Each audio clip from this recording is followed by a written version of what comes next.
dari LPSK dan penyidik. Pada hari ini kita sudah melaksanakan kegiatan rekonstruksi berlangsung kurang lebih sekitar 7,5 jam. Sesuai dengan komitmen Bapak Kapolri, TKP di Duren 3. Ada 27 adegan juga diperankan semuanya oleh para tersangka dan juga para saksi terkait menyangkut masalah peristiwa tersebut. Demikian juga untuk pelaksanaan rekonstruksi ini tetap ya sesuai dengan perintah Bapak Kapolri agar transparan, akuntabel, dan objektif. Kita juga menghadirkan para pihak. Ya, dari pihak eksternal, ada dari pengacara para tersangka juga hadir. Kemudian dari pihak eksternal juga, dari komisioner Komnas HAM mengikuti secara runtut dari TKP pertama, kedua, dan TKP ketiga. Demikian juga dari Kompolnas juga mengikuti, dan dari LPSK juga melakukan pendampingan terhadap Barada E, ya, dari mulai TKP 1, TKP 2, dan TKP yang ketiga. Ya, ini adalah komitmen kami rekan-rekan, ya, sesuai dengan arahan Bapak Kapolri. Untuk menyingkat waktu, saya berikan kesempatan dari Komnas HAM menyampaikan ya hasil pengamatan dari TKP 1, TKP 2, dan TKP 3. Kami persilakan. Kalau ini saya izin buka ya.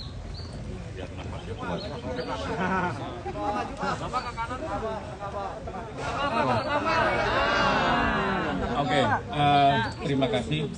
Yang pertama-tama memang kami datang mengikuti acara rekonstruksi ini karena undangan dari teman-teman kepolisian yang memang sejak awal berkomitmen kepada kami untuk terbuka, transparan, dan prosesnya akuntabel, dan kami mengucapkan terima kasih. Dan selama proses, apakah kami punya hambatan dan lain sebagainya? Tidak punya hambatan. Jadi prosesnya kami bisa akses, ya. Secara keseluruhan kami bisa akses mulai dari Magelang yang tadi dilaksanakan, terus habis itu di Saguling, terus juga di TKP Duren 3, TKP terakhir. Nah, itu semua proses kami ikutin, kami catat ya dengan baik. Yang kedua yang nggak kalah penting adalah dalam konteks hak asasi manusia, proses tadi dilaksanakan secara imparsial. Ada beberapa perbedaan antara pengakuan A dan pengakuan B di masing-masing pihak. Tapi masing-masing pengakuan itu juga diuji. Jadi dikasih kesempatan oleh teman-teman penyidik untuk juga melaksanakan rekonstruksinya. Nah, itu menurut kami sebuah proses yang yang sangat baik dalam konteks hak asasi manusia. Proses ini juga sesuai dengan prinsip-prinsip fair trial, sehingga setiap pihak yang memiliki kepentingan untuk pembelaan dirinya tadi dikasih kesempatan seluas-luasnya. Dan ini praktek yang baik, dan semoga harapan kami nih Pak Andirian di Tibidum tidak hanya kasus ini tapi juga kasus-kasus yang lain. Jadi praktek ini tadi yang kita laksanakan, kita lihat makanya cukup lama karena tidak hanya satu pihak, satu keterangan, tapi juga ada beberapa keterangan yang berbeda dan dikasih kesempatan yang berbeda itu untuk juga memberikan keterangan dan melakukan rekonstruksi. Jadi itu satu hal yang baik. Yang berikutnya adalah apa kepentingan Komnas HAM dalam konteks ini. Nah, Komnas HAM juga melakukan pendalaman, dan dengan dibukakan akses seperti ini, pendalaman kami semakin terang benderang. Beberapa hal terkonfirmasi, dan terkonfirmasinya dengan cukup mendalam karena memang ya sekali lagi TKP-nya kalau dalam konteks Komnas HAM indikasi kuatnya obstruction of justice, sehingga memang banyak berubah begitu. Tapi dengan proses yang terbuka tadi, transparan tadi, dan masing-masing pihak dikasih kesempatan untuk melakukan pembelaan dirinya dengan keterangan, membuat rekonstruksi sendiri, dicatat sama penyidik, ya saya kira proses tadi juga mendorong terang benderangnya peristiwa. Kalau masih ada perbedaan, ya nanti akan diuji di mekanisme pengadilan. Dan sekali lagi Komnas HAM mengucapkan terima kasih banyak ke teman-teman kepolisian. Tidak hanya soal kami diundang, ya, menepati janji kami untuk mendapatkan informasi dan sebagainya, tapi yang lebih penting adalah proses ini dilakukan secara imparsial. Masing-masing pihak diberi kesempatan dan ini akan menuju pada objektivitas proses. Dan itu yang catatan yang paling mendasar dalam proses ini. Terima kasih. Pak Duka. Ya, satu poin tambahan saja. Saya kira Komnas HAM saat ini sedang dalam proses finalisasi laporan.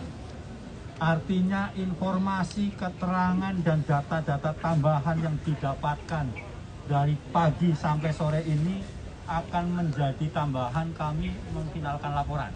Dan minggu ini rencananya akan kami serahkan kepada teman-teman tim sus, Polri, dan ini tidak berapa lama lagi. Artinya kami juga menginginkan bahwa nanti semua keterangan atau bukti fakta dari semua pihak diuji di pengadilan, termasuk dari Komnas HAM. Saya kira itu saja. Terima kasih.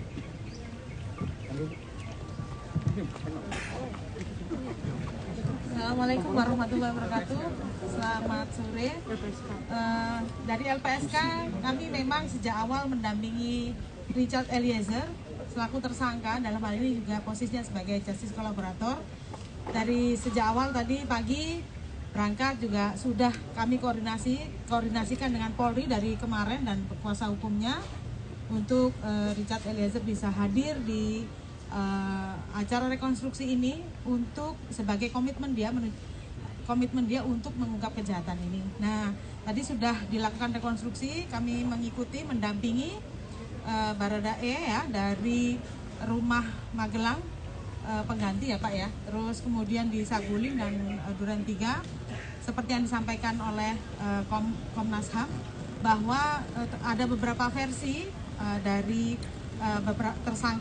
para tersangka ini dan semuanya difasilitasi untuk direka ulang. Jadi masing-masing versi juga kemudian diadegankan sehingga semua versi ini nanti akan dirangkum oleh penyidik.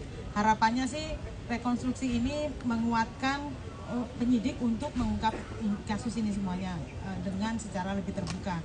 Nah, nanti harapannya juga Baradae juga tetap berkomitmen untuk mengungkap kejahatan ini sampai di pengadilan, dan sekali lagi memang akan diuji di pengadilan dan bagaimana putusannya nanti di pengadilan. Seperti itu Pak, terima kasih. Terima kasih dari Komnas HAM dan juga dari LPSK. Rekan-rekan para pihak yang diundang oleh tim sus, dalam hal ini oleh Pak Dirpidum, ini menjalankan diferensiasi fungsional. Ya, artinya apa? Bahwa beliau-beliau ini memiliki sudut pandang sendiri untuk bisa menilai, kemudian mengukur, dan nanti dituangkan dalam laporan masing-masing. Komnas HAM memiliki sudut pandang sendiri, Kompolnas memiliki sudut pandang sendiri, LPSK tidak menyampaikan sudut pandang sendiri. Oleh karena diferensiasi fungsional ini dalam rangka untuk terus mempertahankan bahwa proses yang ditangani oleh tim sus ini berjalan secara transparan, kemudian objektif, dan juga akuntabel. Ya, cukup biarkan kan? Pandangan tadi kan proses rekonstruksi itu pada scene apa Pak? Pada proses apa? Penembakan Pak ya? Pak Dir ya, Pak Dir. Materi Pak Dir yang jawab. Terima kasih Pak Kadif Humas, selamat sore rekan-rekan. Ini pertanyaannya terkait sama dengan yang dijelaskan tadi teman-teman Komnas HAM, bahwa semua pihak diberikan kesempatan yang seluas-luasnya untuk memberikan penjelasan terkait apa yang dia lakukan, apa yang dia rasakan, dan apa yang dia alami pada saat kejadian itu. Sebenarnya ini adalah mekanisme standar, SOP standar yang dilakukan bagi pihak atau tersangka yang merasa tidak melakukan adegan itu, boleh mengajukan keberatan.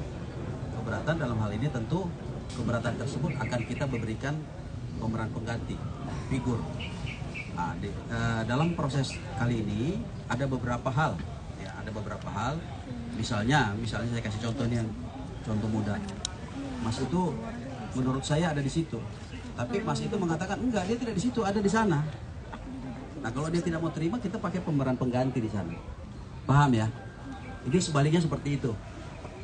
Ini yang tadi dimaksud, kita memberikan kesempatan yang seluas-luasnya bagi semua pihak yang terlibat di dalam proses rekonstruksi ini, khususnya para tersangka. Mereka ini kan masing-masing adalah saksi mahkota, ya, saksi mahkota sehingga saling menyaksikan apa yang mereka lakukan, apa yang mereka alami, dan apa yang mereka rasakan pada saat peristiwa. Nah, oleh karena itu, kalau di dalam pemeriksaan ada namanya konfrontir. Kalau dalam rekonstruksi, kita memberikan kesempatan bagi mereka, kalau mereka menolak untuk melakukan adegan, kita akan menunjuk figuran atau pemeran pengganti. Saya kira gitu, demikian. Tadi ada beberapa fakta baru misalnya soal Saya langsung jawab, itu nanti menjadi materi di penyidikan ya. perbedaan keterangan yang terakhir Pak, yang soal pisau di adegan 74 itu ada 2 pisau satu hati, itu bagaimana Pak? Itu pisau yang dibawa oleh saudara Kuat dari Magelang. Untuk apa Pak? Itu yang pada saat kejadian ada di Magelang, ada peristiwa sehingga itu digunakan oleh Kuat. Ya. Pak, jumlah alat bukti Pak, dijelaskan Pak sampai sekarang Pak. Apa aja Pak? Nanti kalau masuk materi nanti aja, ya. Karena semua tadi buka masker, saya juga buka masker. Ya, oke teman-teman. Ya, saya ucapkan terima kasih, apresiasi dari teman-teman yang mengawal terus jalannya proses penyidikan kasus Duren 3. Ya, besok lagi. Ya. Besok lagi. Ya, oke teman-teman, terima kasih. Bila itu, assalamualaikum warahmatullahi wabarakatuh.